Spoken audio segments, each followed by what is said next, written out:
Hey guys, it's Candace. And it's Elena. And you're listening to Cousins on Crime.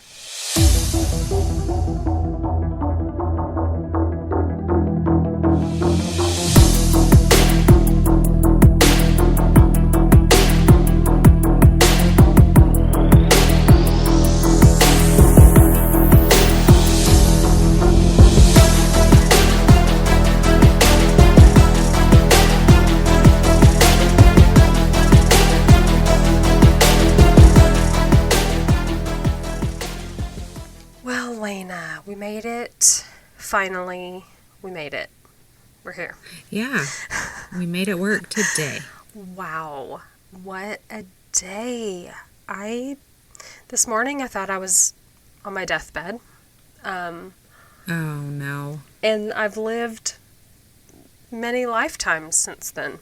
So, I drug my butt to the doctor, which I never do, because when you're feeling so bad that you need to go to the doctor, the last thing you want to do is drag your butt to the doctor. Yeah, you're exactly right. Mm-hmm. But I've been sick for so long, and I'm like, I don't have time for this. Like, I don't have time to be down and out. Well, literal. Did he give you good news or, like, help? He did. You know, and that's the other thing. I've drugged my butt to the doctor in the past, feeling just like crawling in the door, basically. And they're like, well, you have the flu, and, there's nothing we can do for you. You just have to... just drink lots of water. Drink lots of fluids and get rest. And, and I'm like, are you serious? Yeah. Can you at least give me a bullet, Oh my gosh. But I was negative for the flu, COVID, and good strep. For you. But I do have bronchitis. Oh, I got bronchitis. Which is... I ain't got time for that. Which is not great, but it's good because they gave me a steroid shot in my bum, which gave me wings to fly. Right. He gave me another oral steroid, an inhaler, and a cough medicine. And I have to tell you, I'm lit. I'm flying high right now. This morning I was dying. Now I'm alive. I've been resurrected. It's last week's episode all over again. Literally. Well, I am so happy for you. Except I am not the ghost of me. I am just still the me of me. Yeah. Yeah. And you went to the dentist, ew. Yeah. Yikes. That's my dreaded story. Oof. I just went for a cleaning, okay? Just a preventative. No. And they're like, oh, you have a small cavity here. What? Like, I have no pain. But, yeah. So they're like, we're going to do a filling and we can't do your cleaning today. We're going to have to reschedule for that. And just... They couldn't have I was all excited, gonna get a filling? Thank you. That's what I wanted. I don't understand. That's silliness. I just wanted clean teeth. Come on. I know, who doesn't? Wow. Well... Yeah, so I was numb earlier, and I'm thinking, how am I supposed to talk tonight? But it's worn off, so we're good. Oh, good. Well, when you said you were at the dentist, I was like, oh, Lord, we're both going through it. We are both going through it today. Oh, and I took Hazel to the doctor as well, because after my diagnosis, the girls have been sick, and that's why I'm always sick. Mm-hmm. And Hazel has had this cough on and off for weeks. And I'm like, you know what? What if she has bronchitis? Yeah. She's always complaining about being tired, and so I just went ahead and took her in. Well, she has an ear infection, so antibiotics for her, and, so we're all on the mend over here. We're all flying high. You need to get on some daily vitamins. You know what? I bought some tonight. Thank you very much. Oh, that's so adult I of you. I'm know. so proud of you. And it came in a pretty bottle. And I was like, you know what? Aw. Lena would be so proud. And I'm happy because it's in a pretty bottle. And it looks to have all the vitamins that I need. It's a women's multivitamin. So I am going to, I've been on prenatals for the past 10 whatever years. So Yeah. that's been my vitamin of choice. Yeah. But now I'm moving on to the next stage, so I think I might need something different, So Yeah. we'll see how that goes. But anyway, so for tonight's episode, I was actually working on a different case last week for this week's episode. But because I have my finger on the pulse of all things true crime, I was reminded of something when I was doom scrolling one night, that something huge just happened in an almost 50-year-old cold case. Yes. I don't know what you're talking about. Okay. Well, I saw it like when it was breaking early in March. And I was like, oh my gosh. And I was doing something and like I couldn't click the link to the bio to the link. You have to click all these links to get there. But, and by the way, if I sniff, I am just so sorry. I hope you're not eating lunch. Yeah. That's so gross, I'm Candace. so sorry. I've got post-nasal. But, and you know what? If you're a crime junkie, Yeah. a true crime junkie like Lena and I, you may have actually heard about this case because this was major. Just this month, well, I guess it's April now, in March, this cold case was solved after 46 years. It was solved. Okay, well, tell me. Yeah, and because there was recent news on it just earlier in March, it was hard for me to find the archival information because my, my browser, the SEO, I guess, was clogged with all the new articles, right? So I was digging and digging and digging. But I'll tell you everything that I know about the heinous murder of Carol Sue Klaber. So Carol was born November 28th, 1959 in Covington, Kentucky, to her parents Daniel and Betty Jane Klaber. She had 2 brothers. She was the only girl. The brothers were Charles and Thomas.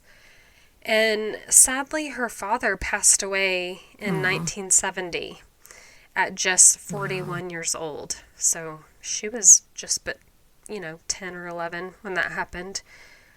Carol was your girl's girl. She reminded me like of our Grammy. Aw, She sweet. loved sewing and cooking and like helping her mom cook dinner and mend things, and it's like she lived a purposeful life. Like every aspect of her life, every talent that she had, she used.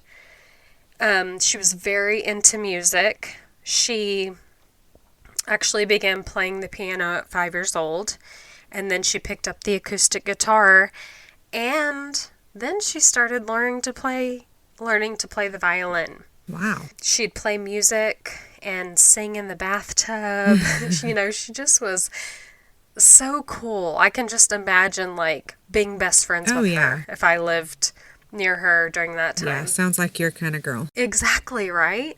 Her family and friends described her as having a great sense of humor. She was silly and fun, but she also had this really very mature, serious side to her. She had a deep compassion for the less fortunate.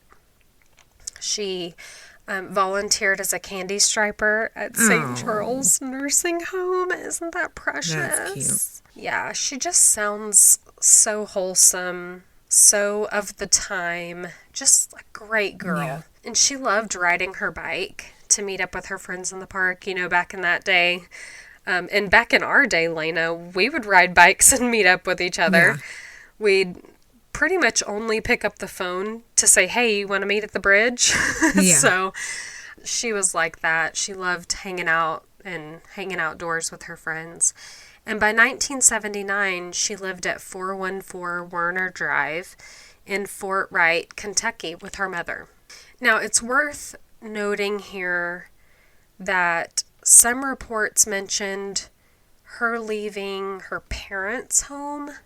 There's other mention of her parents, quote unquote, at the time of her death, but her father had passed already, so I don't know if her mother remarried. Oh, okay. And if she had a stepfather in that home with her mother, and her brothers. I think that her mother did remarry because I was looking at her mother's obituary and she had a different last name than Klaber. Oh, okay. At the time of her death. So just to note, if you do your own research on this case and it talks about her parents, maybe that's what it is, but I couldn't really find any information about a stepfather in the picture. So she was 16 years old and she was a junior at Dixie Heights High School. She was very social, friendly, and by the way, I'll post a picture of her on our Instagram. She did not look 16. Oh. She was one of those very mature young ladies. Okay. Mature young-looking young ladies. She looked like she was in her 20s. Okay. But she was very modest. Her friends say she may have looked older, but she certainly did not exploit that. So while other 16-year-old girls may have been seeing what they could get away with wearing, she was not doing that. Not at all. And I wonder if her mature appearance had anything to do with her being targeted and had anything to do with what happened next. So on June 4th, 1976, Carol was headed to a friend's for dinner. I saw one report that said she was going to their house. One report said they were going to meet at a restaurant. Oh. Wherever she was going, she wasn't going very far from her parents' home because she went on her bike. But witnesses say that they saw her getting off her bike and into a white car. Oh. And again, here's another discrepancy because they said it could have either been a Chevrolet Monte Carlo or a Pontiac Grand Prix. I know nothing about cars. My brother's, if he's listening, he's probably like, oh yeah, I could see where those might be, but I did look at 70s models of these two vehicles and compared them, and I could totally see where people might get the two cars confused. They're very boxy, to me, all cars look the same. Yeah. But that's just one little detail. But they all agreed on the white. Okay. They all said it was white, and that there was one person, slender build, with sandy blonde hair, driving the car. Couldn't tell if it was a man or a woman. They didn't mention that part, but they did say there was only one person. Now, someone said that they saw her load her bike in the back of the car, like the trunk. Okay. And then a neighbor close to her home said that they saw her get out of a white car, get a bike out of a trunk, leave it out in front of her home, and then get back in the car. And that's the last place anyone could say they saw her. So it very much seemed like she knew the person, because why would you do all of that if it was a stranger? Right. You wouldn't say, oh, sir, by the way, if you're going to take me to my friend's house or the restaurant, do you mind if we drop my bike off? You know what I mean? It just seems like someone would have seen her and say, oh, hey, get in. And she's like, oh, well, I'm on my bike. And he's like, oh, no, we'll drop it at your house. That, to me, is more like plausible, right? Right. Plus, she wasn't the type of girl to just go off with a stranger. Yeah. She wouldn't have just gotten in a car with a stranger. She just wouldn't have done that. So, we're getting to the part where I have to say she wouldn't be missing for long. And sense the tone there. You'd never want to finally find your child after them being missing the whole night, dead. Oh, my goodness. It was the next morning, a Saturday, around 7:45 or 8 a.m., when a dentist who was on his way to work to ruin lives, he saw the body, and he was like, oh, there's somebody laying in the ditch. And he pulls over, and this was right off Chambers Road in Walton, Kentucky. And he got out, and of course, when he got closer, he realized the body was a young woman, and she was not alive. Oh, man. And it was Carol. It was later determined that she had been strangled with the heavy chain necklace that she wore. Oh, my gosh. And, trigger warning, sexually assaulted. But that wasn't her cause of death. Her cause of death was blunt force trauma to the head. She had been severely beaten. Now, when her family heard that she was found, her brother Thomas volunteered to identify his sister's body. And I'm guessing to spare her family, her mother, from seeing her child like that. Like, what a guy. Right. Can you imagine? I know. I don't actually know how old he was at the time of her death. I couldn't find that information, but wow. That's to say, you know what, Mom? I'm not going to let you go through this and have that take on that responsibility. Exactly. So he did go, and he confirmed that it was his sister. Now, Carol's service was held on Tuesday, June 8th, at the Linneman Funeral Home, and she was laid to rest in Fort Lawn Memorial Park near Erlanger, Kentucky.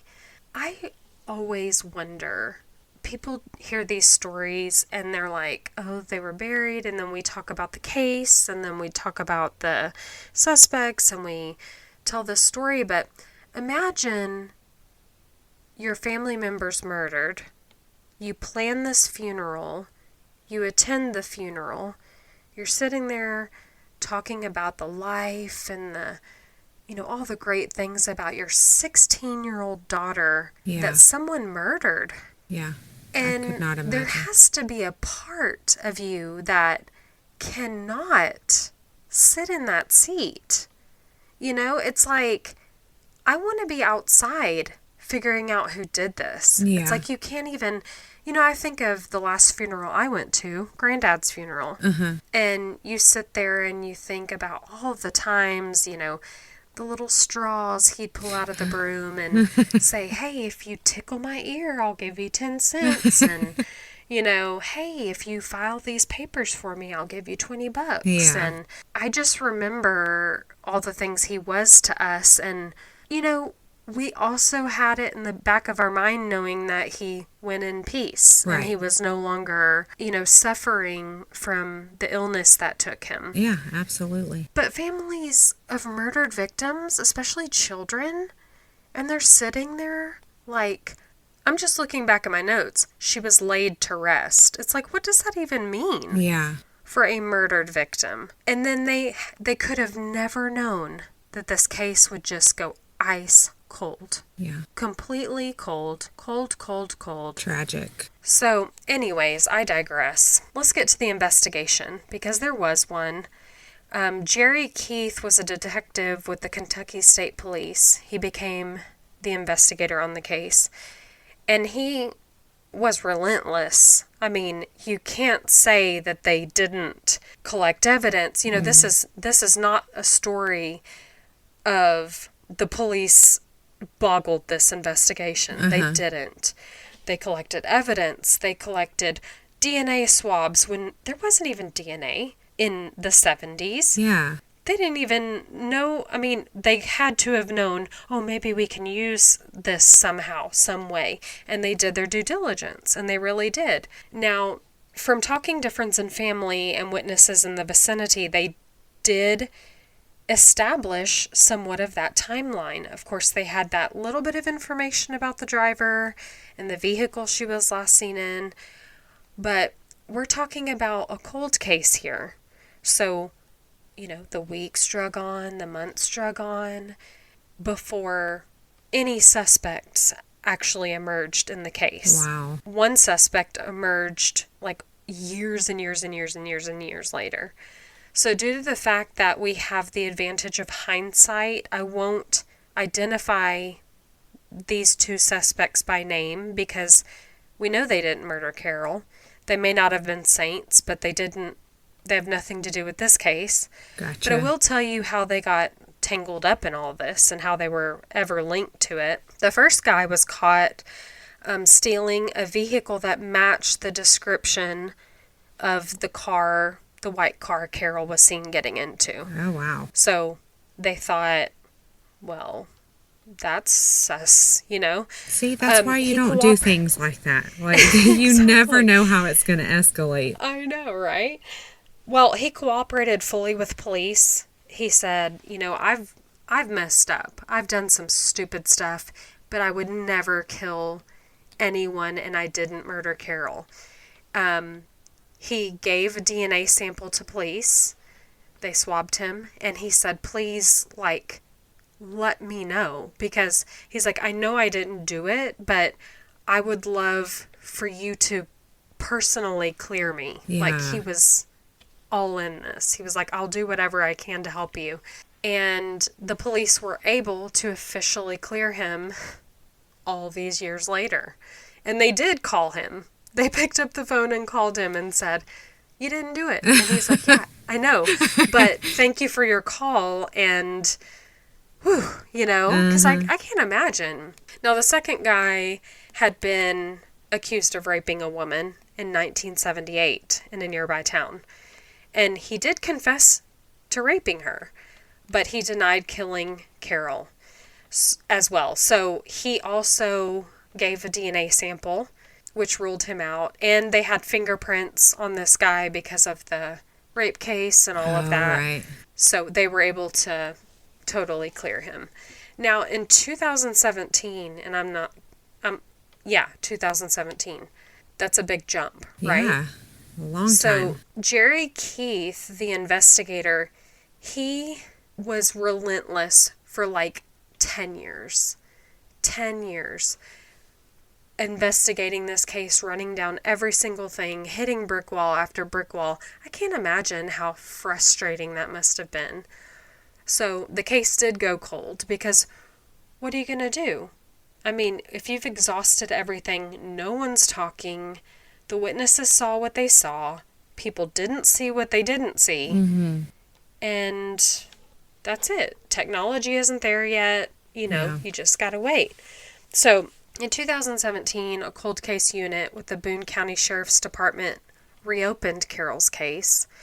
They cracked open those dusty old boxes and found fingerprints. They found samples. They were really surprised at all the evidence that was in those boxes. And they realized we can test this stuff for DNA. Oh, yeah. And so they were quickly able to rule out those two lead suspects because they had obtained their DNA samples, ruled them out. And the original detective, Jerry Keith, that worked on this case, died that same year in 2017. Oh. And actually, it was in 2017 that they established this cold case unit in the Boone County Sheriff's Department. And it just seems like that was maybe Detective Keith's legacy, that he had held on to this for so long. Other detectives said that he had the entire case file, a whole copy of it, at his home. Yeah. And he would still, till the day he died, crack it open. And, you always hear on Dateline when they're like, there was that one piece of evidence hiding in plain sight in the case file, and it was there the whole time. And so I think he probably thought, it's here. It's in this box. It's here.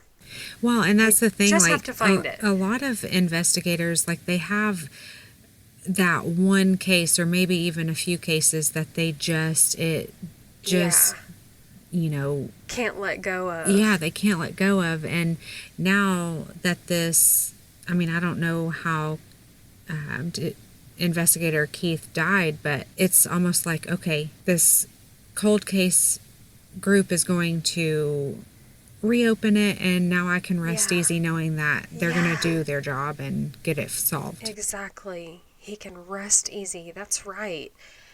And he had done some amazing work on it. I mean, he didn't just have the case file at his house. He had like a pegboard up, and you can imagine the little strings and the pictures. Wow. And so it's just amazing. And it was that year that Detective Coy Cox took over the case. Now, I'm not sure what happened between 2017 and late 2022, but you know how stuff like that moves at a snail's pace. You send Right. a letter, then you get funding, then you get this passed, and then you get this request, and then you ask for this budget increase. And then you send it off, and then you have to wait for exactly. results. Yeah. And then someone says no, and then you have to file an appeal. And I mean, I worked in law for many years, and that moves at a snail's pace. I can imagine there's just as much bureaucracy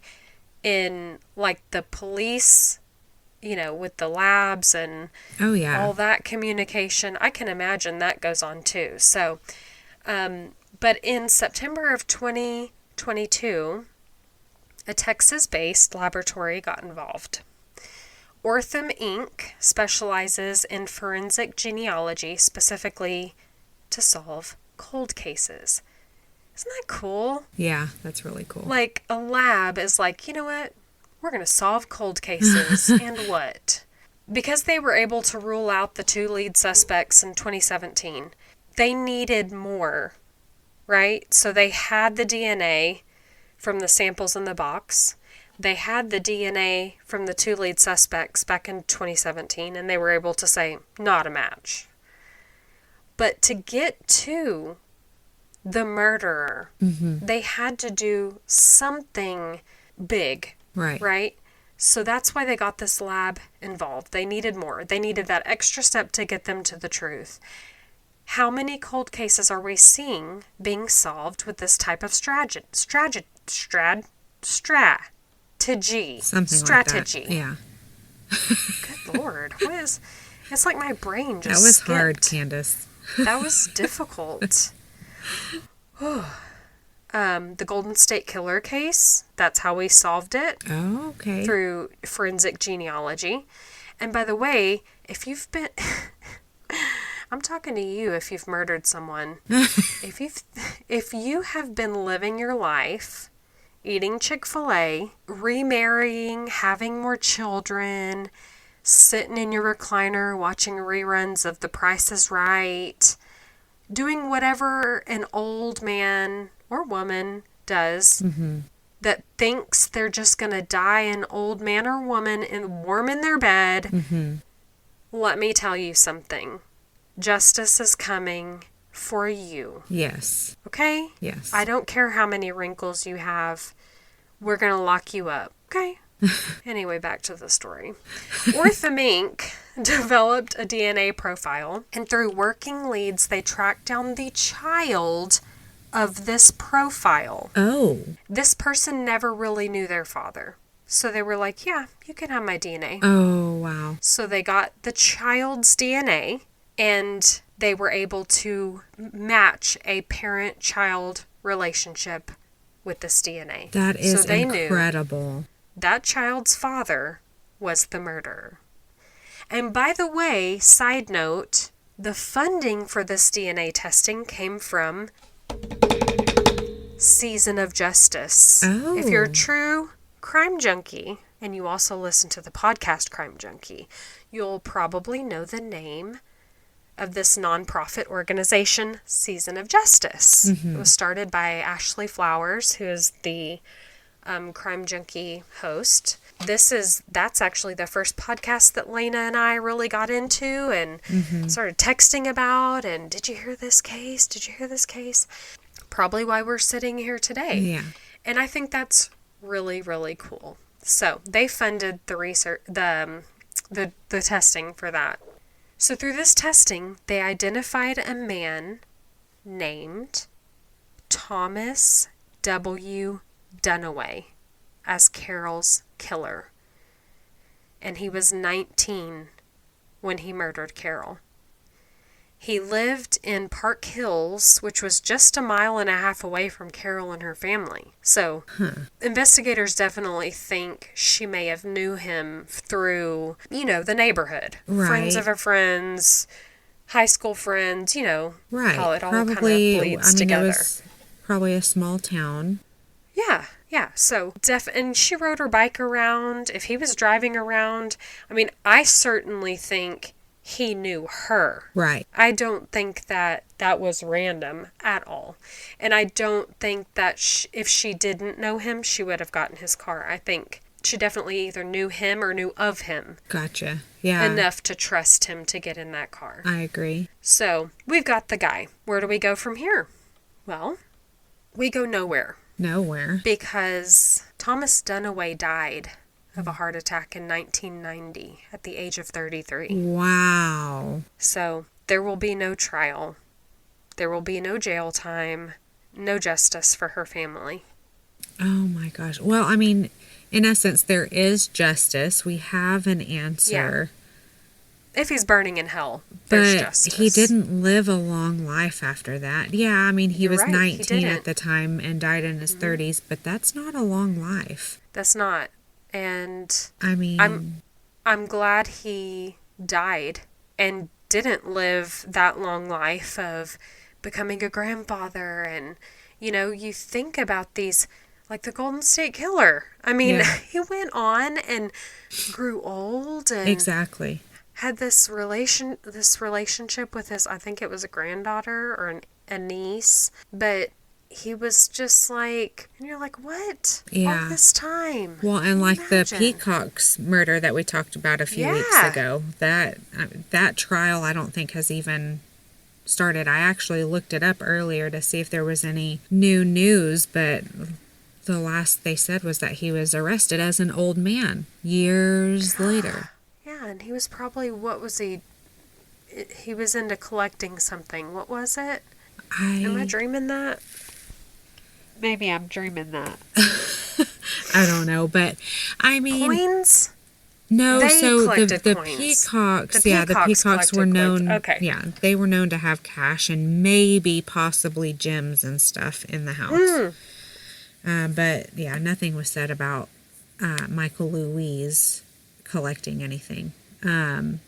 But all that to say, even though there's no justice in this Thomas Dunaway, him going to prison or whatever, he still didn't live a long life like these other guys. And, that's justice in itself, I think.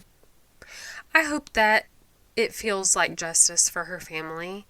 And investigators did go to her brother's home, Thomas Klaber, which I would be really pissed off if he had my name, and personally informed him of the discovery, like the day they got the news. Oh. And Thomas Klaber was understandably incredibly angry. Yeah. He was angry all over again at his loss and angry that there was no justice for his sister. Like, he even said that he had some, quote, very unchristian, quote, end quote, plans for her killer when he was found. Because her death had a huge impact on him, on the trajectory of his life. Can you imagine being a child and your sister's murdered and you carry the burden of identifying her body? It affected his sense of justice, peace, safety. Yeah. Thomas Klaber's son, Daniel, who is now 28 years old, said that when he was growing up, his dad was so strict. Like, he would call him multiple times if he hadn't heard from him in a while. Oh. But Thomas Klaber was thankful for one thing, though. He thought maybe someday they might have to exhume Carol's body because, with all this DNA coming out, he feared, he was like, well, maybe that's the only way her case will ever be solved. They might have to disturb her final resting place to get DNA.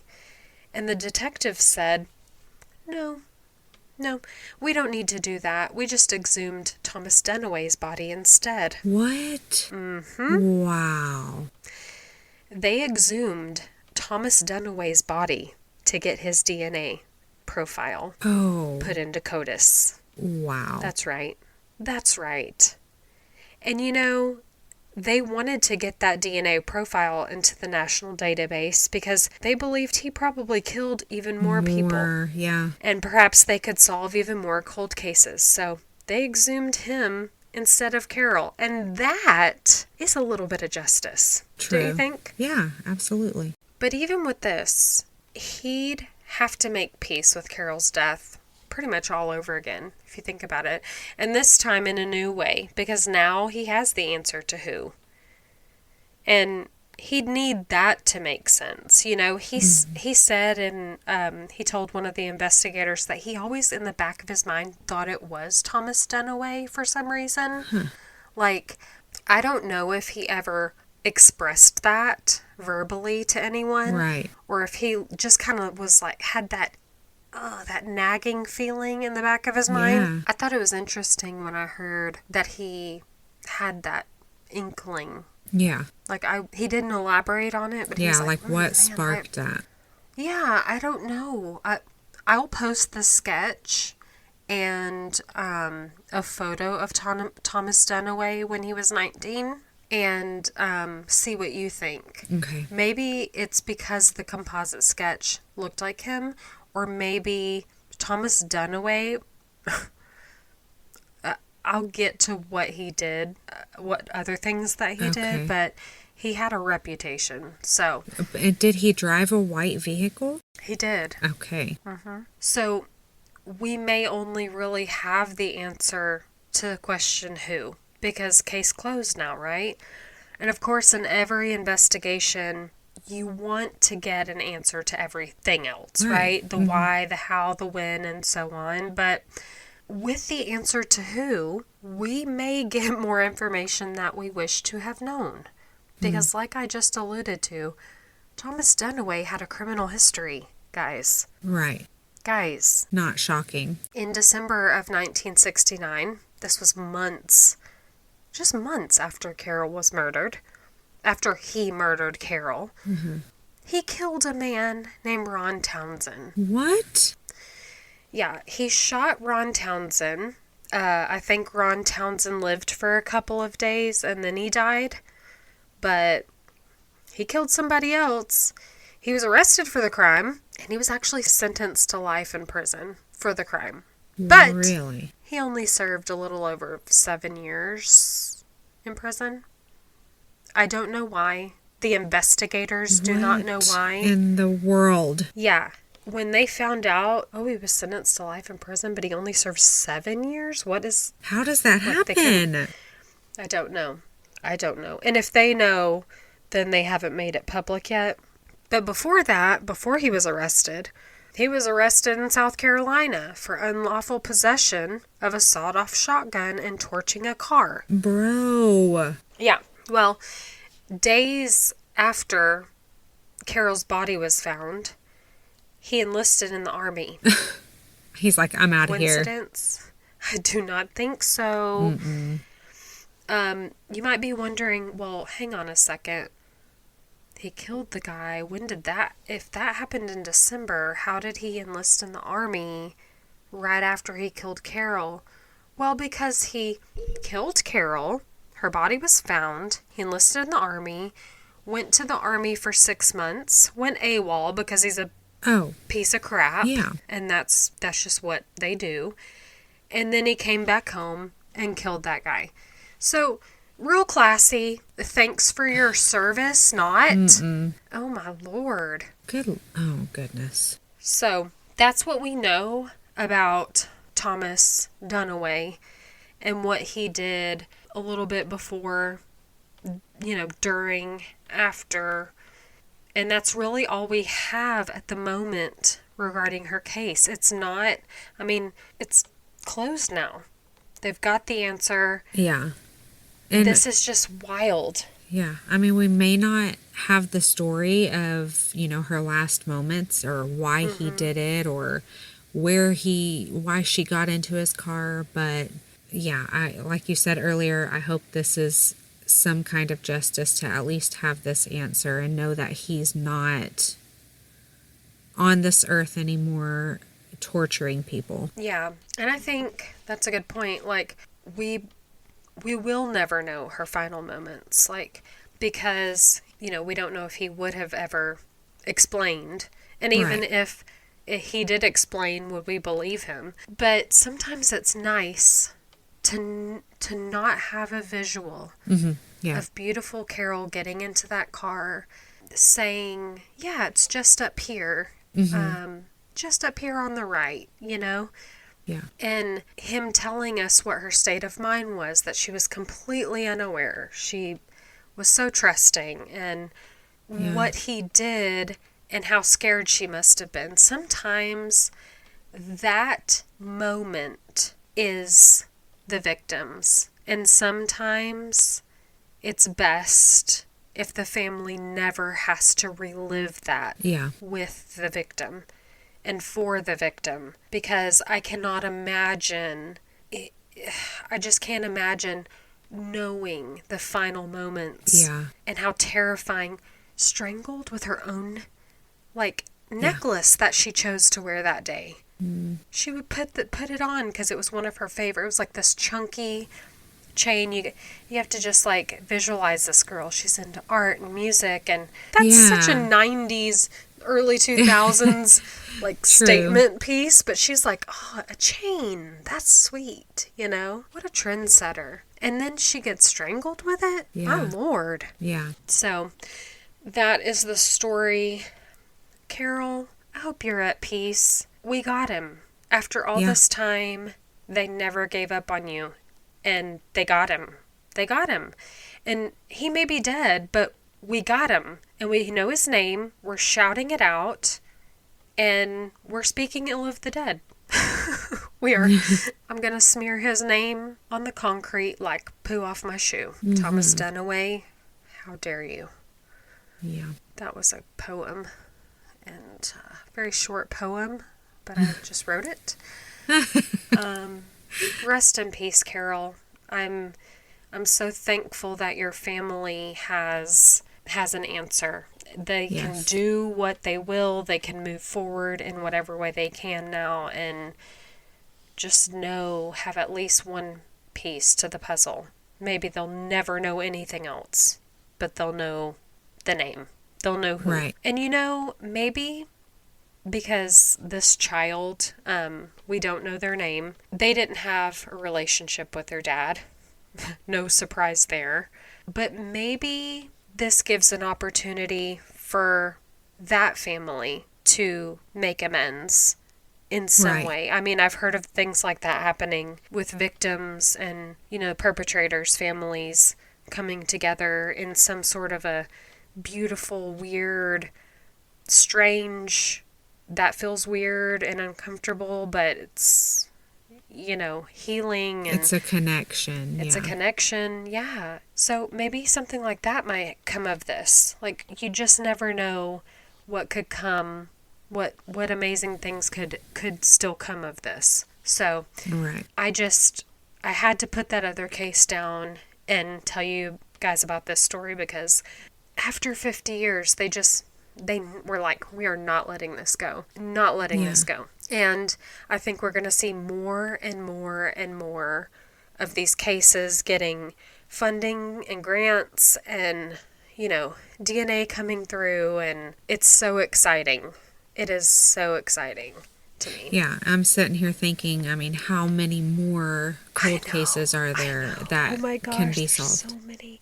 And just think of all the cross-referencing they're doing probably with, his time in the military. Where was he? Yeah. What towns was he in?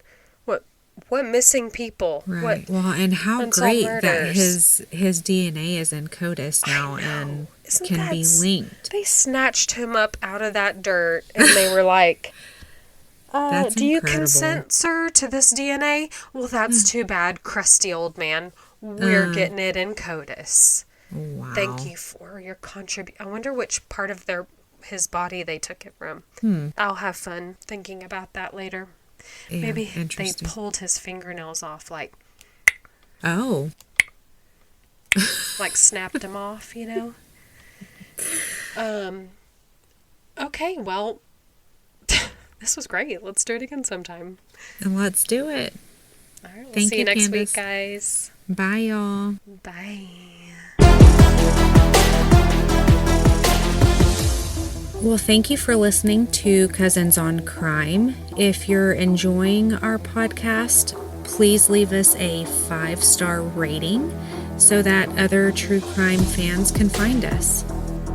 If you have any case suggestions or just want to say hey, email us at cousinsoncrime@gmail.com. And be sure to follow us on Instagram, where we post case photos and information at Cousins on Crime Podcast.